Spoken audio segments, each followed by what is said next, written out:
아버지, 오늘도 저희를 부르시고 예배 자리에 세우심을 감사드립니다. 하나님의 임재 안에서 저희 영혼이 쉼을 얻고 새 힘을 얻게 하여 주옵소서. 예배를 드리는 모든 시간 하나님 홀로 높임 받으시기를 원하오며 예수님 이름으로 기원합니다. 아멘.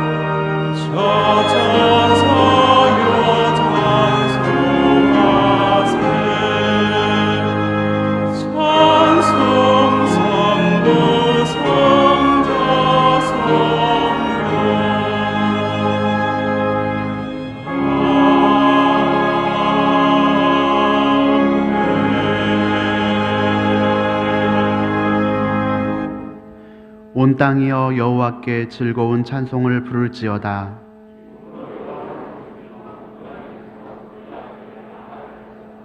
여호와가 우리 하나님이신 줄 너희는 알지어다.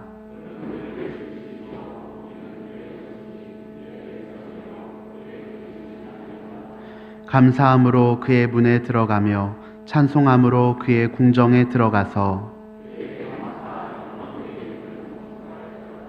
여호와는 선하시니 그의 인자하심이 영원하고.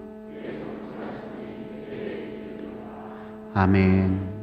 침묵으로 참회 기도 드립니다.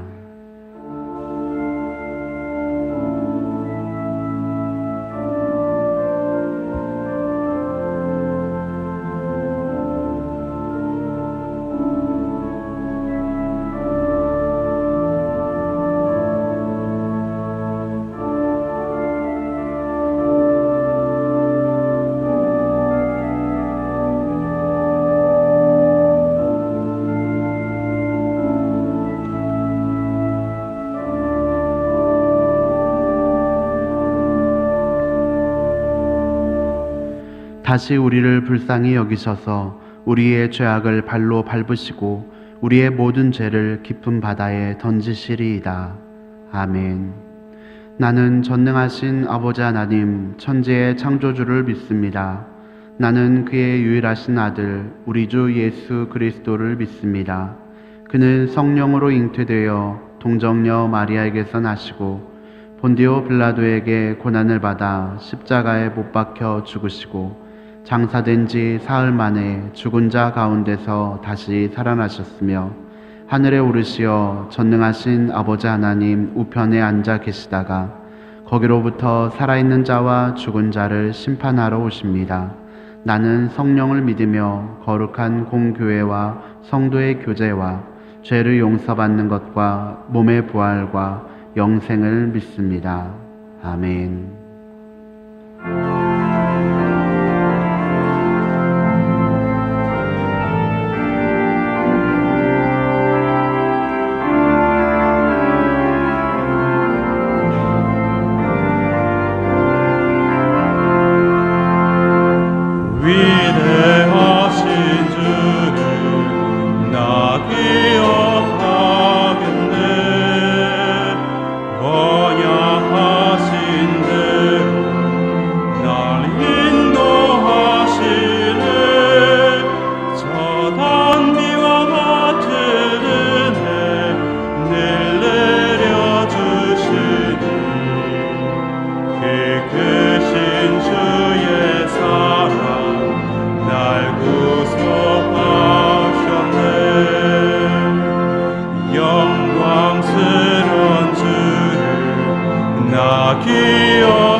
섬기게 하소서.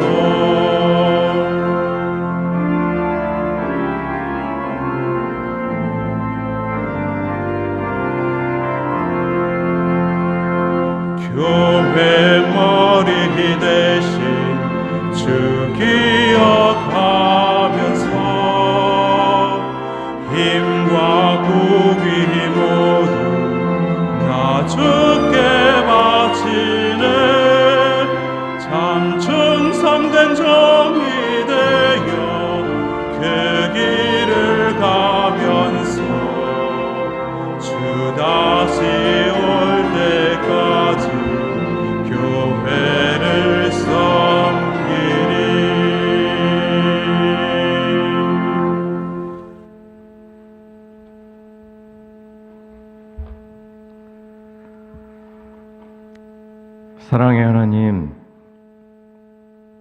장마와 무더위로 지치기 쉬운 이 여름 일상 속에서도 저희를 눈동자처럼 지키고 보호하여 주셔서 오늘 이렇게 복되고 은혜로운 선함의 제단에 모여 예배하고 기도하고 찬양하게 하심을 감사드립니다.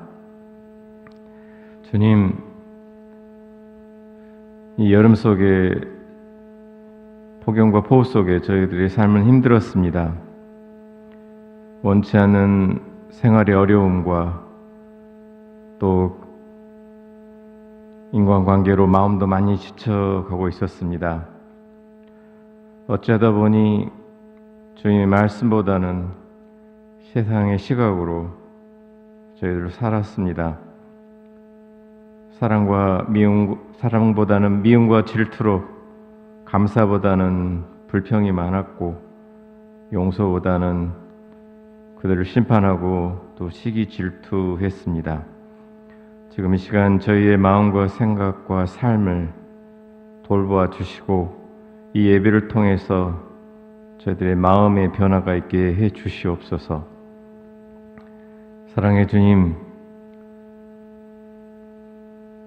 폭우와 폭염 속에서도 세계의 열강들은 국제사회에서 그 분쟁이 더욱더 심화되고 있습니다. 특별히 무역 발전과 또 이념, 또 가치 갈등으로 인해서 세계가 들끓고 있습니다. 특별히 주님께서 나라의 이정자들에게 지혜를 주셔서 국민의 마음을 헤아리며 어려운 나라 살림도 잘 해결나갈 수 있는 그런 나라가 될 수 있도록 이끌어 주시옵소서. 우리나라가 번영 발전해서 선교의 나라로 우뚝 서서 세계 열강들이 부러워하며 주님의 정의와 공의가 지켜지는 그런 나라 되게 해 주시옵소서. 사랑의 주님, 저희 광주 선한교회를 위해서 기도합니다.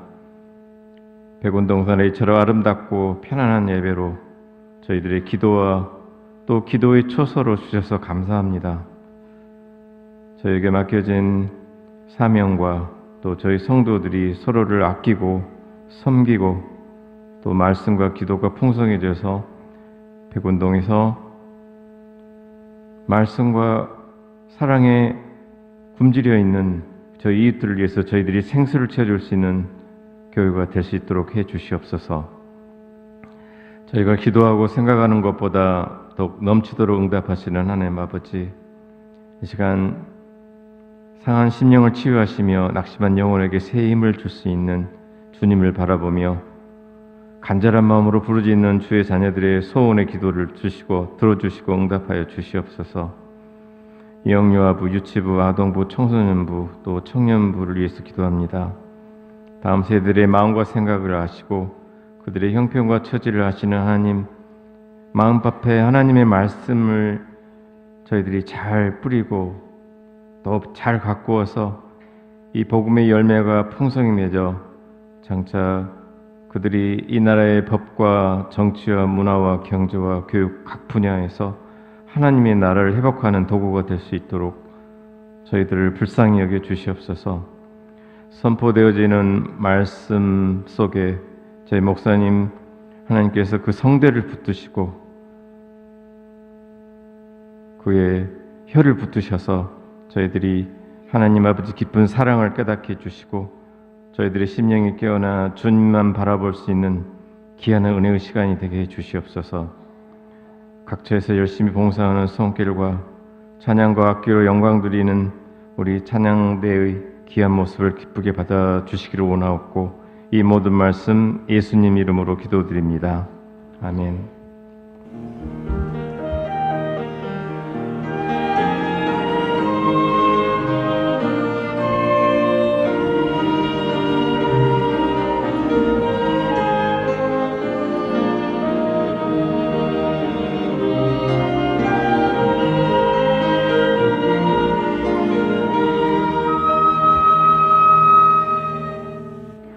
하나님의 말씀은 신약 성경 갈라디아서 1장 11절부터 17절 말씀입니다.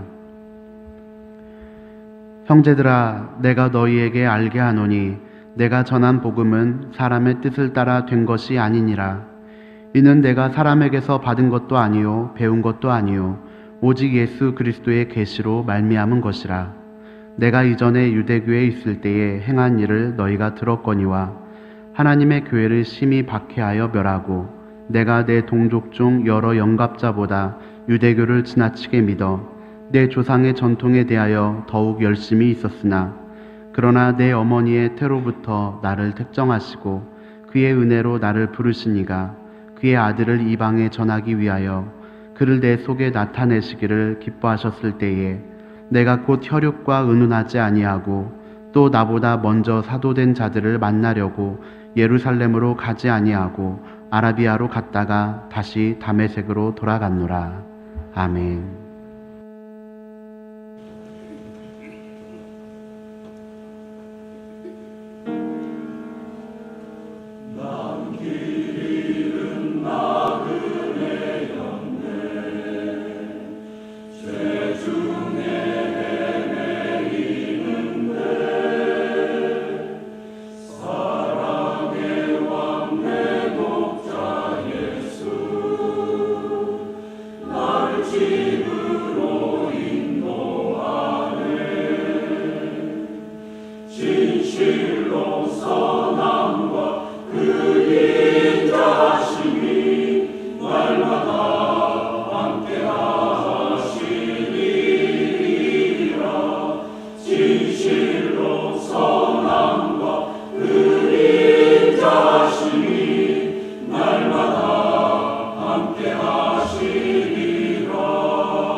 아멘.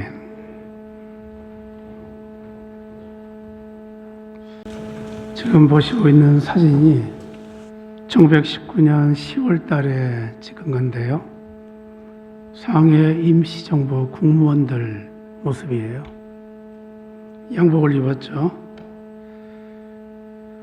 근데 우리나라 일제강점기에 찍은 사진 보면은 수트를 입은, 양복을 입은 모습들이 간혹 보이는데요.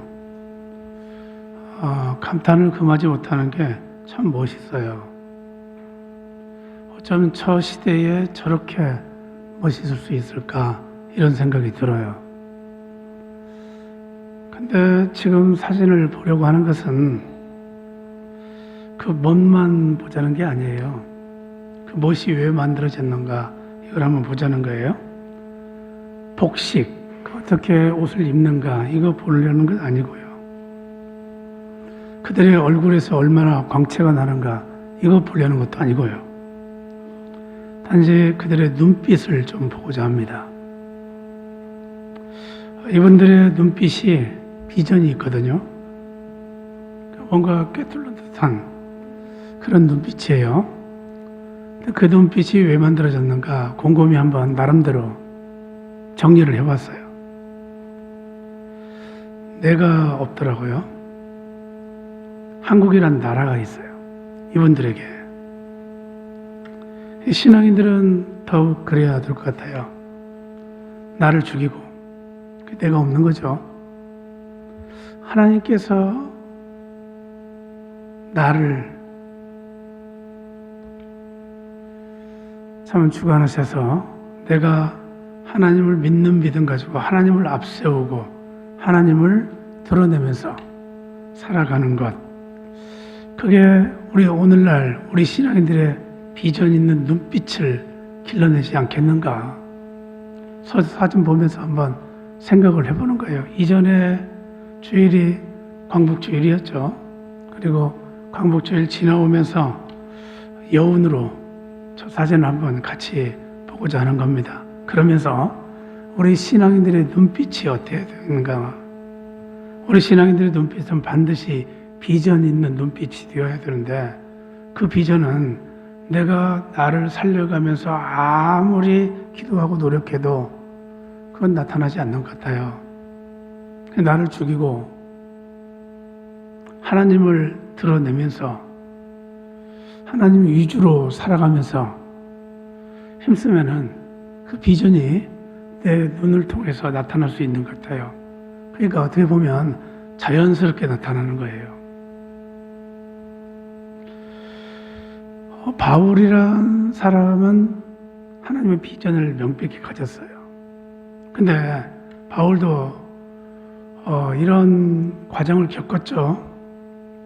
유대교를 믿었을 때, 율법을 믿었을 때 이 바울에게 비전이 있었는가? 있었겠죠. 율법을 중심으로 한 비전이 있었을 겁니다. 근데 그 비전 가지고는 비전이 비전답게 나타나지 않아요.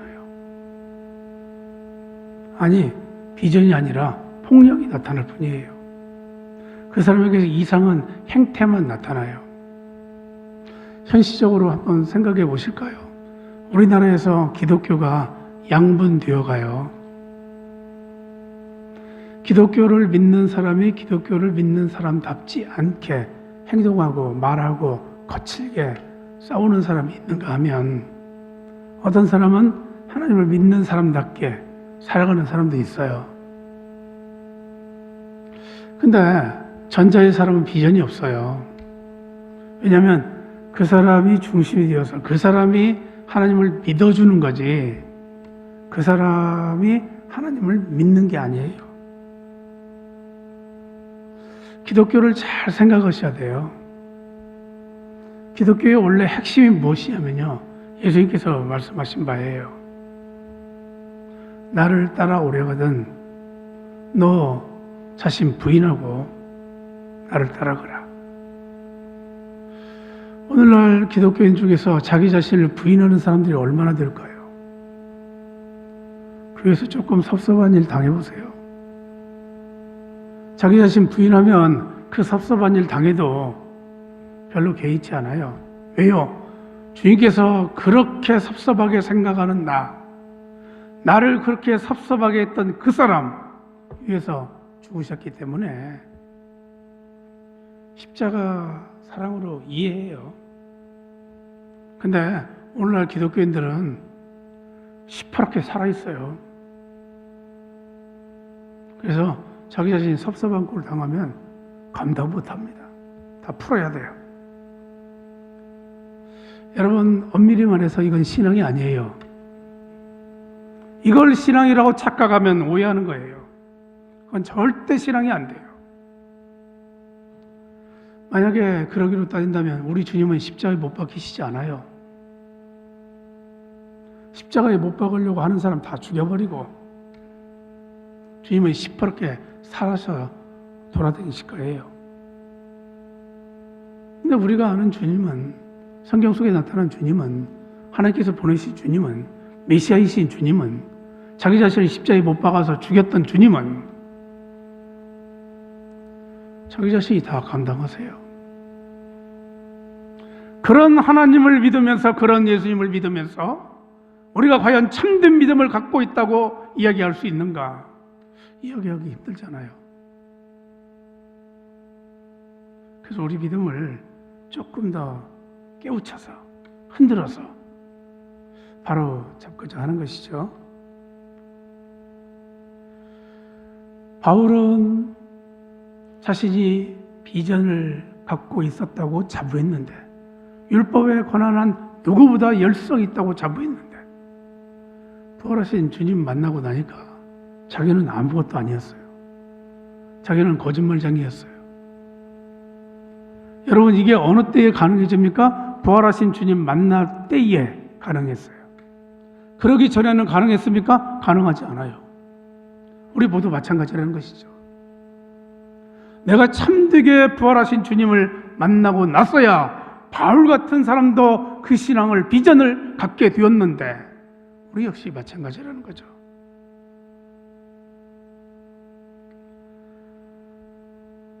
바울은 예수님 믿는 사람 잡아 가두는 일을 했어요. 그날도 그 일을 위해서 다메섹으로 가고 있는 중이에요. 갑자기 하늘에서 빛이 비쳤어요. 자신을 강렬하게 비췄어요. 그 자리에서 꼬꾸라졌어요. 그리고 음성이 들렸어요. 사울아, 사울아, 네가 어찌하여 나를 핍박하느냐? 바울은 보지도 못한 채요, 주님 누구십니까? 나는 네가 박해하는 예수다. 갑자기 나타나신 예수님, 자신을 둘러싼 강렬한 빛, 그 빛이 바울의 눈을 멀게 합니다. 아나니아라는 사람에 의해서 다시 눈을 뜨게 된 바울은, 그가 가진 눈은 이런 눈이었어요.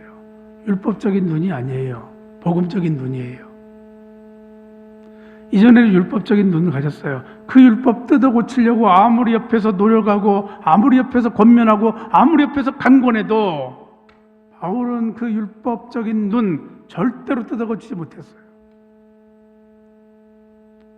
근데 예수님께서 빛으로 오셨을 때 자연스럽게 바울이 갖게 된 눈은 복음적인 눈이었습니다. 율법은 자기 중심적이지만 복음은 하나님 중심적이에요.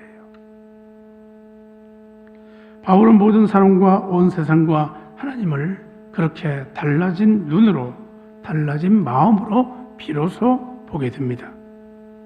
여러분, 이게 세계관인데, 세계를 보는 눈인데요, 세계관 속에 다른 사람을 보는 눈도 들어가고요, 나 위에 다른 사람, 모든 것, 나 위에 모든 것을 보는 눈이 세계관인데, 이 세계관이 다시금 정립이 된 거예요. 예수님 믿는 사람들이 참으로 예수님 믿는 사람 되기 위해서 이 세계관이 정립이 되어야 되거든요.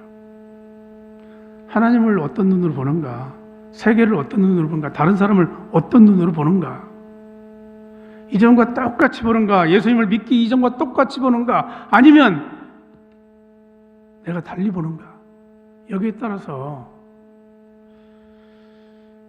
우리 믿음은 하나님 앞에서 평가받게 돼요. 바울은 자신이 이방 선교를 위한 일꾼으로 부름받았다는 사실을 직감해요. 여러분, 이 직감하는 것, 이 감각을 가지게 되는 것, 이거 내가 의지적으로 알려고 공부하고 노력해서 도서관 가서 책을 파고 노력해서 알게 되는 것인가? 그거 아니에요. 성령님께서 개입하셔서 내 마음과 생각과 뜻을 주관하시면 움직여져요. 아, 하나님께서 나를 들어 쓰시는구나. 하나님께서 나를 이렇게 인도해 가시는구나. 스스로 알게 돼요. 바울은 자신의 앞길에 대하여서 하나님께 여쭈어보고자 아라비아 광야로 떠나갑니다. 우리가 지난주에 살펴보았어요. 아라비아 광야로요. 아무것도 없어요. 아라비아 광야에서 바울은 성령님을 만납니다. 이후 바울은 발걸음을 다메섹으로 옮기죠. 다메섹에서 다시금 예루살렘으로 옮깁니다. 바울의 여정이 세 군데로 귀착이 돼요. 하나는 아라비아 광야예요. 또 하나는 다메섹이에요. 또 하나는 예루살렘이에요. 아라비아 광야에서 하나님 만나요. 다메섹은 왜 갔을까요? 아라비아 광야를 벗어나서 다메섹은 왜 갔을까요? 사람이란 게 참 연약합니다. 하나님 앞에서 아무리 기도하고 결단했어도 슬그머니 내 마음대로 하거든요. 바울은 이거 싫었습니다. 아라비아 광야에서 하나님 만나고 기도했어요. 하나님께서 주신 소명 받았어요. 하나님의 마음, 하나님의 뜻 절대로 어기고 싶지 않았어요. 그러려면 나를 단련시켜야 돼요. 근데 내가 어떻게 단련이 되는가? 이전에 바울은 다메섹에서 부활하신 그리스도 만났어요. 아라비아 광야 가기 전에 부활하신 그리스도 만난 곳이 다메섹이에요. 이 다메섹을 다시 한번 가보길 원했어요. 거기서 내가 부활하신 그리스도를 만났는데 그리스도께서 뿜어내시는 강렬한 빛이 내 눈을 멀게 했는데 그 눈이 나로 하여금 율법적인 것에 눈 감고 복음적인 것에 눈을 뜨게 만들었는데 나의 변화의 처음 시작이 바로 다메섹이었는데 다메섹에서 부활하신 주님 만났던 그곳에서 내 변화의 의지, 내 소명을 조금 더 확고하게 다듬고 싶었던 거예요. 그래서 다메섹으로 가요. 다메섹을 나왔어요. 나오고 나서 어디로 갈 것인가? 다시금 하나님 만나러 아라비아 광야로 갈 것인가? 다시금 부활하신 그리스도 만나러 다메섹으로 갈 것인가? 아니더라고요.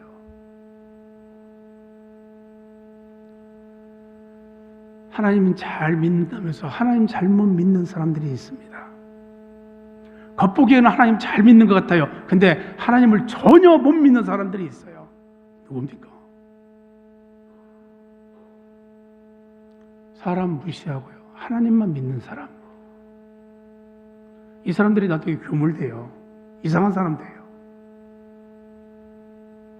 지금 현실적으로 한번 보시죠. 뉴스 매체에 나오는 사람들. 하나님만 바라봐요. 하나님만. 그 사람들은 교물 같은 신앙이 되어버려요. 하나님께서 하늘에만 계셨습니까? 하나님께서 하늘에 올라온 사람들, 구원받은 사람들만 위해서 사셨습니까? 예수님께서 왜 세상으로 내려오셨을까요? 예수님께서 왜 세상에 내려오셔서 하나님 나라를 만드셨을까요? 만약에 하나님만 믿는다면 그럼 계시죠.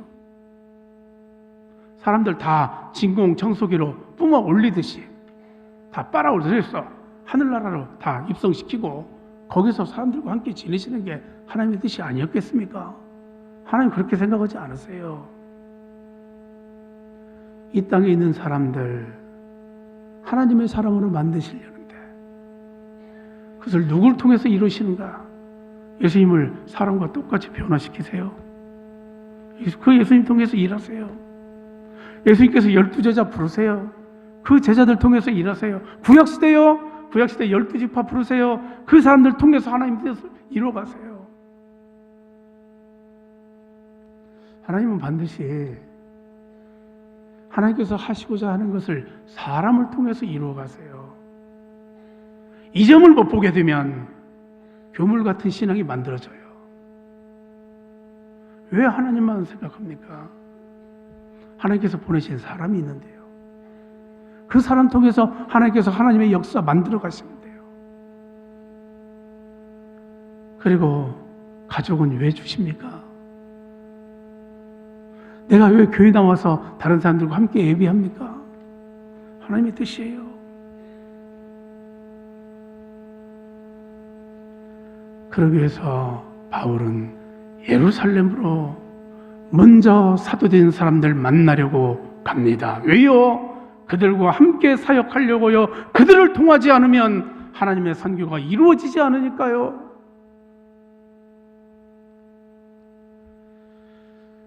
바울은 아라비아 광야에서 기도했는데요. 우리 주님께서 마태복음 6장에서 기도를 가르쳐 주셨어요. 바울은 이걸 알았을 겁니다. 그리고 그것을 정리를 잘해서 기도했던 거예요. 미국의 16대 대통령 링컨은 어떤 일을 시작하기 전에 반드시 하나님께 기도했습니다. 기도를 이성적으로 생각하면요, 기도를 내가 관념적으로 생각하면요,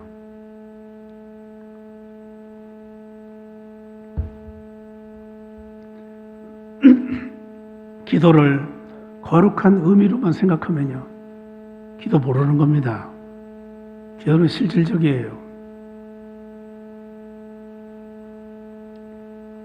기도란 게 무엇일까요? 기도를 인도하시는 분은 누구시며 응답하시는 분은 누구시며 우리는 누구의 이름으로 기도합니까? 기도를 인도하시는 분은 성령님이세요. 응답하시는 분은 하나님이세요. 그리고 우리는 예수님 이름으로 기도합니다. 기도할 때 우리는 성령님께서 주시는 마음속 감동에 이끌려야 하고요. 하나님께서 기도 중에 말씀해 주시는 것 잘 들어야 하고요. 지금 내가 기도할 수 있는 것은 십자가에 못 박히신 예수님 때문인 것을 고백하면서 모든 기도를 예수님 이름으로 기도합니다. 바울이 아라비아 광야로 간 것은 자기에게 일어난 모든 것에 대하여 하나님께 여쭤보기 위함이었습니다.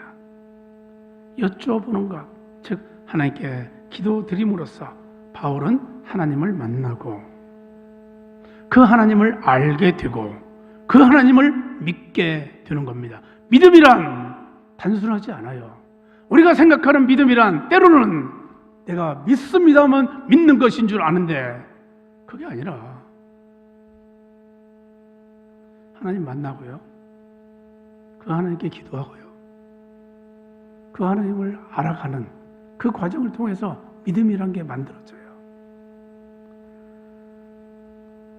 우리는 기도할 때 하나님을 나의 중심에 모십니다. 하나님의 마음, 하나님의 뜻, 하나님의 생각과 공감하는 가운데 기도하는 것이죠. 내가 내 생각 가지고 기도할 수 있는가? 못해요. 여러분, 우리가 이야기를 해도 그런 것 같습니다. 대화할 때도요, 내 주관만 가지고 상대방이야 어떻게 듣건 말건, 상대방이 나를 이해하건 말건 아무 상관없이 내가 계속 이야기한다고 해봅시다. 상대방 지쳐요. 나중에 내 이야기 듣는가 안 들어요. 이 사람이 이상한 사람이라고 생각해요. 그리고 귀 닫아버려요. 왜요? 들을 필요가 없으니까.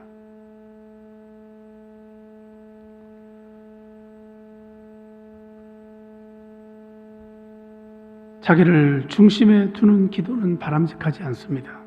이렇게 되면 자기 생각이 우선이고 하나님 뜻은 그 다음이에요. 내 생각이 우선이에요.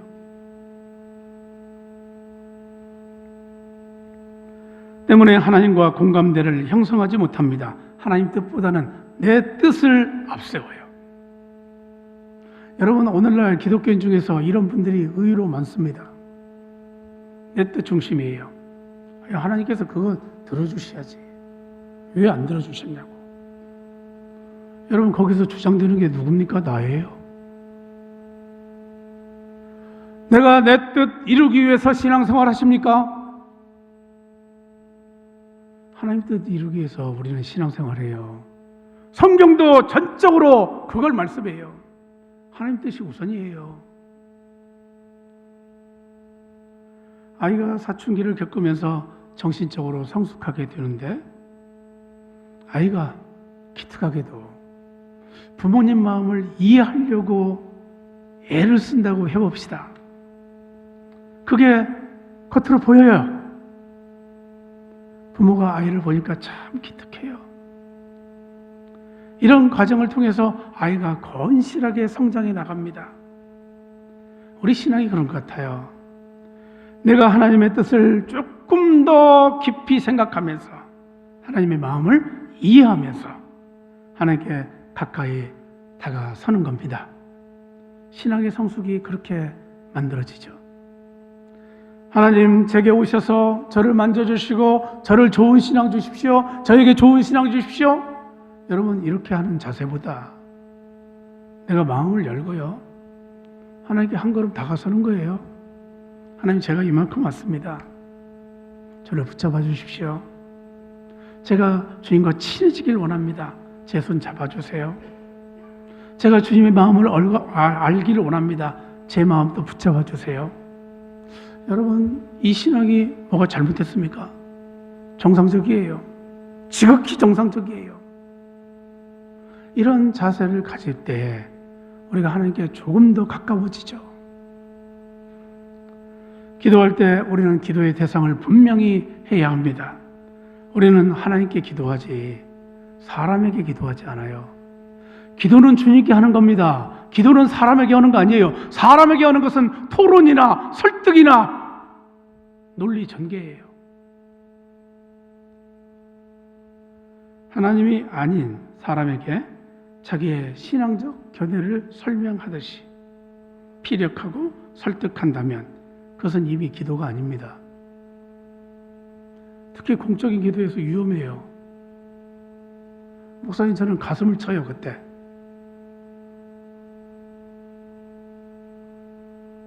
기도는 하나님께 하는 거예요. 사람에게 하는 것 절대 아닙니다. 이때 그 기도가 누구에게 드려지고 있는지 잘 살펴보십시오. 대상자가 누구입니까? 하나님이 아니라 사람이에요. 하나님이 아니라 사람에게 하는 것은 기도가 아니라 토론 내지는 설명, 설득이에요. 예수님은 기도를 가르치시면서 골방에 들어가 기도하라고 말씀하셨습니다. 골방에는 사람이 없어요. 기도하는 사람 혼자만 있습니다. 왜 골방에서 기도하라고 가르쳐 주셨습니까? 사람에게 보이기 위한 기도라면 하지 말라고. 하나님께 기도하는 거라고. 이거 말씀해 주시는 거예요. 링컨은 노예 해방을 내걸고 남군과 대치했습니다. 링컨의 북군은 남군에게 고전하고 있었습니다. 죽어가는 병사들을 보면서 가슴 아파하던 링컨은 이 전쟁이 사람의 힘으로 끝날 수 없음을 깨닫고 하나님께 기도했습니다. 그 모습을 본 부하들이 우리도 함께 기도하겠습니다. 하나님 우리 편이 되어주셔서 남군을 이기게 해주십시오. 그런 기도 하지 마세요. 링컨은 손살을 쳤어요. 부하들은 어리둥절했습니다. 그러면 어떻게 기도하기를 원하십니까? 하나님께서 우리 편이 되어달라고 기도하지 말고 우리가 하나님 편이 되게 해달라고 기도하십시오. 기도의 전제예요. 이 기도의 전제가 잘못되고 하나님께 아무리 응답을 구해도 하나님께서 응답해 주실까요? 응답 안 하실 거예요. 일단 틀렸어요. 내가 다른 사람 죽이려고 덤벼들어요. 하나님께서 그 기도 들어주신다면 우리가 믿는 성경적 하나님은 아니세요. 내가 그 사람들 워낙 뛰어나서 그 사람들 워낙 잘나서 그 사람들 워낙 신앙이 좋아서 이 사람은 무시할 정도가 된다고요? 천부당 만부당 교만의 극치에 달한 이야기예요. 하나님은 모두를 사랑하세요. 자기 중심적인 기도는 자기가 옳다고 생각하면서 기도합니다. 남북을 가릴 것 없이 당시 미국의 기독교인은 하나님이 내 편이라고 믿고 기도했습니다. 무조건 열심히 기도하면 그 기도를 들어주실 것이라고 생각했어요. 지금의 한국의 기독교인들 대부분은 그런 믿음으로 기도하고 있지는 않는지 우리가 한번 반성적으로 생각해 보는 거예요. 우리 광주 산안교회 교우들은 그렇지 않은 분들이 많으실 거라고 생각합니다. 기도할 때 우리는 하나님 앞에서 내가 어떤 마음을 가지고 기도하고 있는지, 내가 가진 마음이 하나님의 마음인지 아닌지를 찬찬히 살펴보셔야 합니다. 나는 과연 하나님 편에 서 있는가? 하나님 편에 서려고 힘쓰는 사람을 하나님께서 도와주시지. 하나님 편에 서는 삶을 살지도 못하면서 하나님 내 편이 되어주세요. 내 편이 되어주세요. 내 편이 되어달라니까요. 라면서 기도하는 사람을 주님께서 도와주실까요? 어쩌면 우리가 기도하기 전에 이미 결론은 나 있는 겁니다. 기도하기 전에 내가 하나님 편에 서는 것이 관건이에요. 거기에서 기도의 응답은 이미 정해질 수 있어요.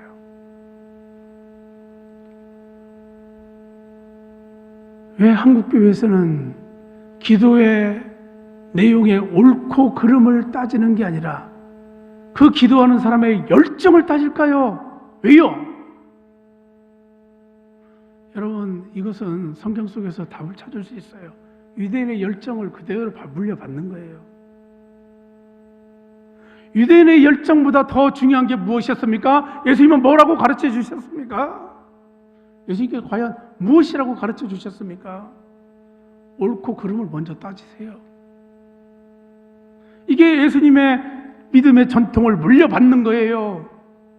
옳고 그름이요. 열정이 있느냐 없느냐, 이건 유대인의 전통을 물려받은 거예요.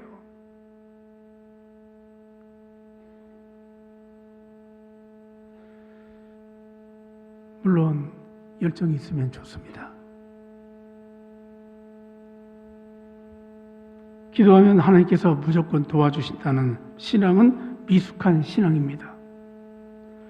어린아이들은 부모에게 요구하면 다 들어줄 것이라고 생각합니다. 때문에 자기의 정이 받아들여지지 않으면 울면서 떼를 써요. 부모는 마지못해서 아이의 청을 들어줍니다. 아이 성장 과정에서 흔히 있는 얘기예요. 그러나 만약 아이가 성인이 되어서도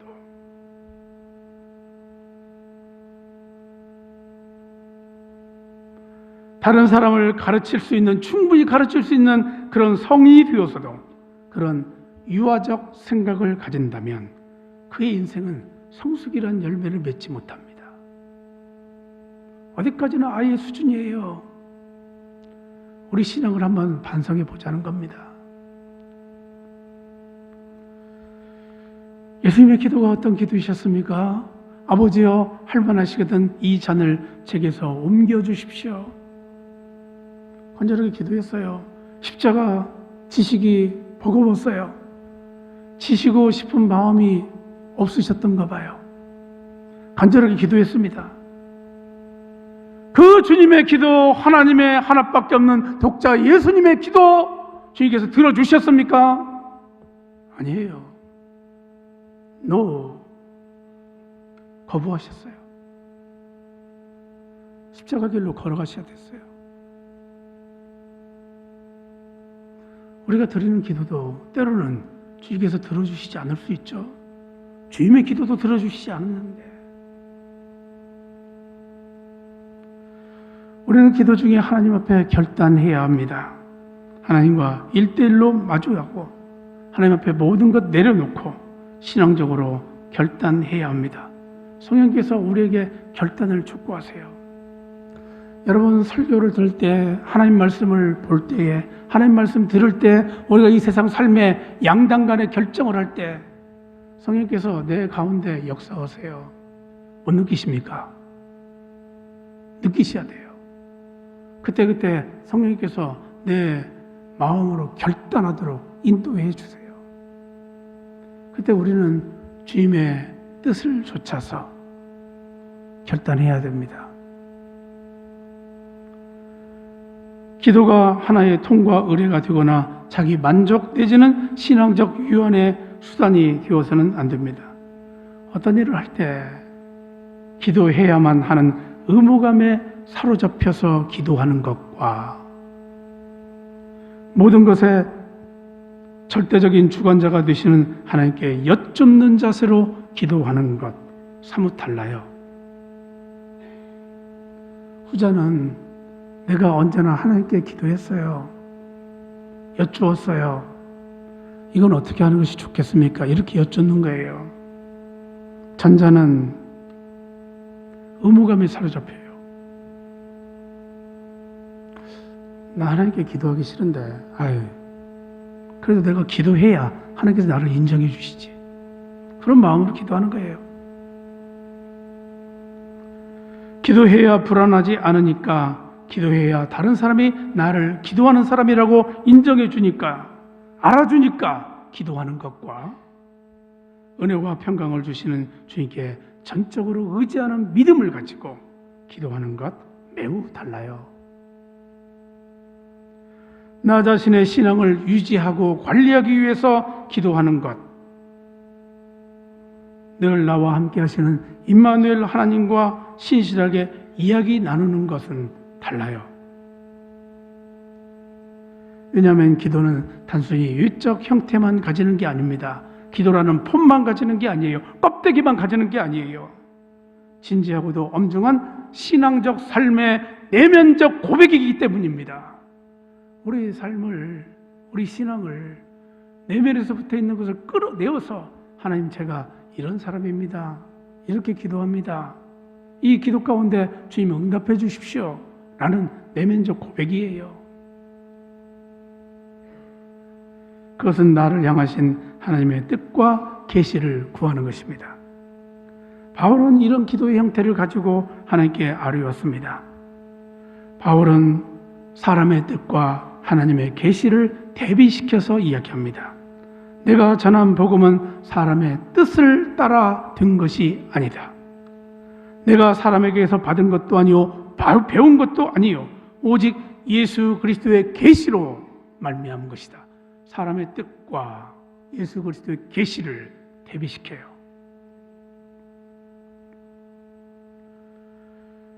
바울은 예수 그리스도의 계시를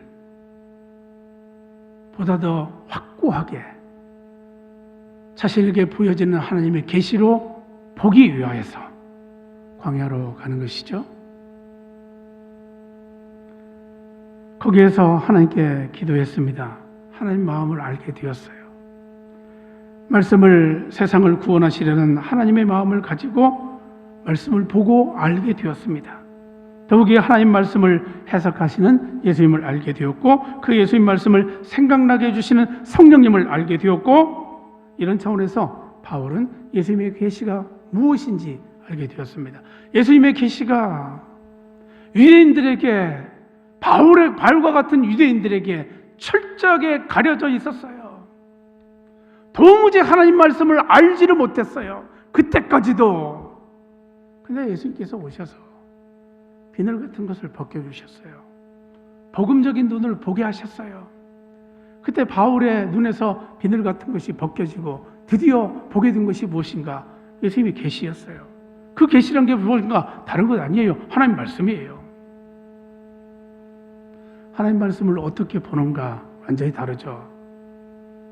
여기 계신 분들 가운데서도 수십 년 동안 예수님 믿었지만 말씀을 이렇게 보지 못했었는데 이제서야 말씀을 이렇게 본다고 생각했던 사람들도 계실 겁니다. 바울이 그랬던 거예요. 아라비아 광야를 주목해서 보십시오. 혈육 먼저 사도된 자들은 이 세상 속 사람을 가리킵니다. 혈육은 바울의 친족이에요. 유대교인들이에요. 먼저 사도된 자들은 베드로, 야고보, 요한을 이야기합니다. 그러니까 이 사람들은 예수님을 믿는 믿음을 갖고 있었어요. 그럼에도 불구하고 바울은 이들을 먼저 만나지 않아요. 아라비아로 먼저 가는 것이죠. 몽골 초원에 사는 사람들의 시력이 3.0 정도가 된대요. 눈의 시력을, 눈을 잘 보기 위해서 조리개가 왔다 갔다 근육을 조절합니다. 그렇게 해서 이게 이완되고 긴장되고 하는 이 과정을 거쳐서 눈의 시력을 오히려 강화시켜요. 자체적으로요. 근데 만약에 가까운 것만 보게 되잖아요. 그 신축성 있게 그 다음에 줄이고 느리고 하는 그 역할을 못 하잖아요. 그러면 시력이 안 좋아진대요. 근데 몽골 사람들은 어떻게 보는가요? 먼 데 있는 걸 자주 보려고요. 그리고 초원이니까 자연스럽게 먼 데 있는 걸 봐요. 저 지평선 끝에 있는 것이 사람인지 말인지 구별할 수 있어요. 그런데 이들보다 더 뛰어넘는 시력을 가진 사람들이 있는데 태국 모겐족의 아이들이래요. 이 아이들의 습성이 뭐냐면요, 하루에 2시간씩 구름을 본대요. 먼 데 있는 구름. 그래서 이 아이들의 시력이 6.0 정도가 된답니다. 현대인들은 이런 삶과 거리가 멀죠. 컴퓨터에, TV에 아주 가까운 곳에 시선을 빼앗겨 버립니다. 여러분, 근데 이렇게만 생각하면 안 될 것 같아요. 우리의 시선을 빼앗기는 것이 과연 무엇인가? 빼앗아 가는 것이 과연 무엇인가? 돈이에요, 물질이에요. 이쪽을 중점으로 삼아서 우리가 나 자신을 한번 보자는 거죠. 먼 데 계신 하나님 바라보기도 하고요. 가까운 데 있는 내 자식들 바라보기도 하고요. 신축성을 조절해가면서 영적인 시력을 길러가면요, 하나님께서 나타나셔도 능히 보실 수 있을 것 같아요. 지금 바울에게 있어서 아라비아 광야와 대칭점에 있는 장소가 과연 어디인가? 그 예루살렘이에요. 예루살렘에 누가 있는가? 베드로, 야고보, 요한이 있어요. 거기에 누가 있는가? 인간이 있어요. 근데 그 사람들이 과연 나쁜 사람인가? 나쁜 사람 아니에요. 좋은 사람들이죠. 예수님 믿는 사람들이에요. 그럼에도 불구하고 바울은 예루살렘으로 가지 않습니다. 나중에 가죠. 아라비아, 다메섹, 예루살렘, 이 세 군데 중에서 마지막에 가는 게 예루살렘이에요. 근데 다메섹에 가려고 했을 때, 아라비아에 가려고 했을 때는 예루살렘에 가지 않아요.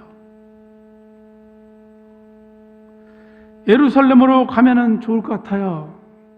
바울은 사도성 때문에 굉장한 어려움을 겪습니다. 사도가 무엇인가 하면요, 주님이 살아계셨을 때 주님과 함께 밥 먹고 같이 잠자고 같이 전도하는 것, 이 일을 했던 사람들, 이 사람들이 사도예요. 그리고 나중에 예수님께서 십자가에 못 박혀서 이 세상을 떠나신 다음에 사람들이 인정해 주기를, 누구를 사도로 인정해 주는가? 바로 이분들이요. 예수님과 함께 하셨던, 예수님의 말씀을 직접 들었던, 예수님과 함께 피와 땀을 나눴던 그들이 사도이다. 바울은 사도 아니야. 그러니까 바울의 입장에서는 자신이 사도로서의 당위성을 입증받을 수 있는 절호의 찬스, 부활하신 예수님 만났잖아요. 그 찬스를 가지고 예루살렘으로 가서 거기 있는 사도들에게 내가 이렇게 부활하신 주님 만났더라고, 당신들과 똑같이 나도 사도이라고 주장하고 싶었어요. 근데 바울은 그렇게 하지 않습니다. 발걸음을 아라비아로 옮겨요. 다른 것 의지하지 않고 사람과 타협하지 않고 오직 하나님의 계시를 보다 분명하고도 확실하게 알고자 바울은 인간적인 생각, 인간적인 힘에 의존하지 않습니다. 바울은 하나님의 계시가 자기 신앙의 기초임을 강조합니다. 이 기초는 흔들리지 않습니다. 절대로 흔들리지 않는 것. 하나님의 기초를 굳게 세우고자 합니다. 그래서 바울은 마치 성전 안쪽만 바라보던 우물한 개구리식의 신앙을 탈피하게 됩니다. 하나님의 생명 구원이 한창 펼쳐지고 있는 널따란 세상을 바라봐요. 세상을 보되 자기 눈으로 보지 않습니다. 하나님의 눈으로 보게 되고 하나님의 관점을 갖게 됩니다. 여러분, 우리가 세계관 생각했어요. 하나님께서 보시는 세계관하고 내가 보는 세계관하고 만약에 같다면요, 그처럼 좋은 게 있을까요? 하나님께서 보시는 사람의 모든 삶하고요, 내가 보는 사람의 삶하고요, 만약에 같다고 한다면 그처럼 좋은 게 있을까요? 아라비아 광야에서 바울은 비로소 새 사람으로 태어납니다. 이전의 고정관념, 폐쇄적 시각, 아집을 버리고 나서 하나님의 주관을 가지는 진정한 하나님의 종이 됩니다. 편협했던 사고, 편협했던 신앙, 삶의 종지부를 찍고 넓은 생각을 가지고 하나님의 계시를 가지고 세상의 모든 사람에게 미치는 하나님의 구원을 전하게 됩니다. 우리가 하나님의 구원의 복음을 전할 때 바울이 가졌던 이 희열, 기쁨, 감격, 바울이 가졌던 이 하나님의 마음, 이걸 가진다고 한다면 복음 전할 수 있을 것 같아요. 정말로 멋진 일이 될 것 같아요. 아라비아 광야로 우리의 발걸음을 옮겨봅시다. 어쩌면 광야가 만들어져야 할 첫 번째 장소는 바로 내 속이에요. 내 속의 모든 것 내려놓고 나의 아집과 욕심과 세속적 시각을 포기하고 그 속에 성령님 모셔드리면 그곳은 광야로 탈바꿈합니다. 그 광야에서 하나님 만나시기 바랍니다. 하나님과 이야기하면서 하나님의 뜻을 알고 그 하나님의 뜻을 펼쳐 나가시기 바랍니다. 그래서 나의 일생을 나 자신만의 것이 아니라 하나님의 것으로 바꾸어 보십시오. 기도합니다.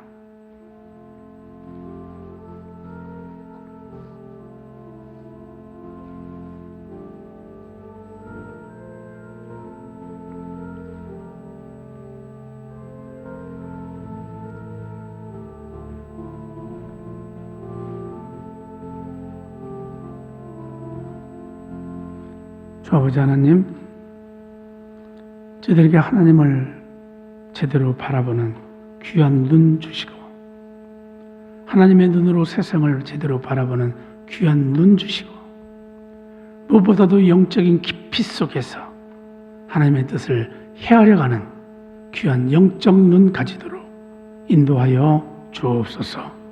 예수님 이름으로 기도합니다. 아멘.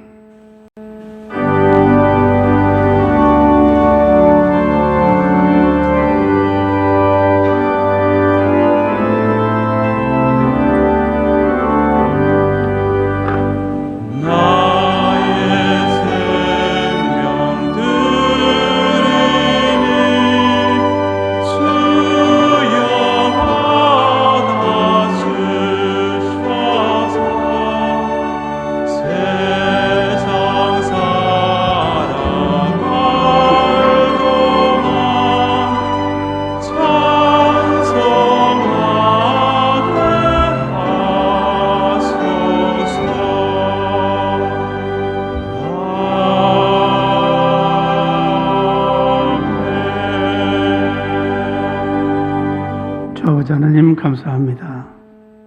저희들의 한 주 삶 지켜주셨습니다. 주님의 은혜에 감사하면서 저희들이 정성껏 봉헌합니다. 봉헌한 손손들 기억해 주시길 원합니다. 저희들의 생업, 저희들의 가족, 저희들의 계획하는 모든 것들 하나님께서 하나하나 챙겨주시고 복과 은혜로 충만하게 채워주셔서 저희들이 살아가면 살아갈수록 더욱더 하나님께 영광 돌리게 인도하여 주옵소서. 아버지 하나님, 질병 때문에 고통당하는 많은 분들을 기억하여 주시고 저들의 모든 환부를 주님께서 어루만져 주시어서 깨끗하게 낫도록 복을 내려 주옵소서. 이 한 주간의 모든 삶 하나님께 맡기옵고 예수님 이름으로 축복하면서 기도합니다. 아멘. 네, 서로 간에 인사하시죠. 안녕하십니까? 8월의 캠페인 따라해 보시죠. 당신은 소중합니다. 8월 31일 오후 예배 때 박종호 장로님 초청 찬양 문화 콘서트가 있습니다. 이분이 원래 건강이 좋으셨는데 암에 걸렸어요. 이분의 몸은 굉장히 비대했습니다. 암에 걸린 뒤에 이제 살이 쭉 빠지셨고, 그 다음에 무엇보다도 영적인 모든 것을 다 덜어내고 주님 앞에서 헌신하면서 살겠다, 이렇게 작정하신 분이에요. 그래서 여러분들이 이 콘서트에 오셔서 같이 찬양하면서 커다란 은혜 받으실 수 있습니다. 서남제자학교 4학기 생활과정 모집하고 있습니다. 9월 3일부터 11월 26일까지 수요 기도회 후 시간에 하게 되는데요. 여러분, 이거 매 학기 한 학기 하셔도 됩니다. 여러분께서 많이 참여해 주십시오. 우리 우즈베키스탄에서 선교했던 의료 선교사요, 잘 마치고 돌아왔고요. 아동부 비전 트립이 오늘 있게 되는데요. 아동부 비전 트립 끝으로 이제 여름 성경학교 및 수련회도 다 마치게 됩니다. 여러분께서 위해서 기도해 주십시오.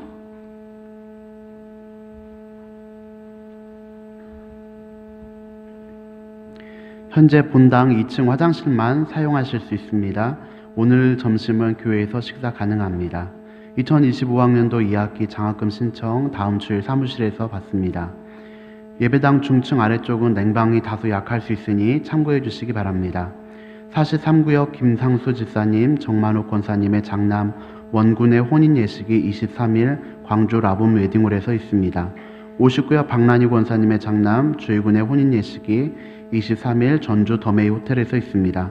전남로의 남선교회 연합회 순회 헌신 예배에 주보 참조하시기 바랍니다. 기타 사항은 주보로 참고하시고 다 함께 일어나셔서 파송에 찬송을 합니다.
악에서 구원하소서. 대개 주의 나라, 주의 권세, 주의 영광 영원히.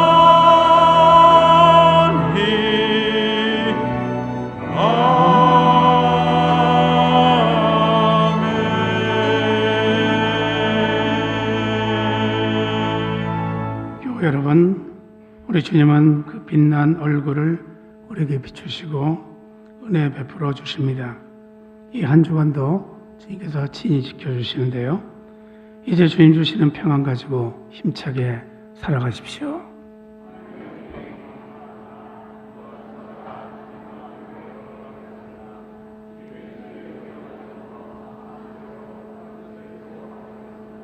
아멘. 지금은 우리 주님 예수 그리스도의 은혜와 아버지 하나님의 사랑과 성령님의 감동 역사하심이 광주 산안교회에 속한 모든 교우들의 삶 속에 기도하는 제목 위에 지금부터 영원토록 함께 계시기를 축원하옵나이다. 아멘.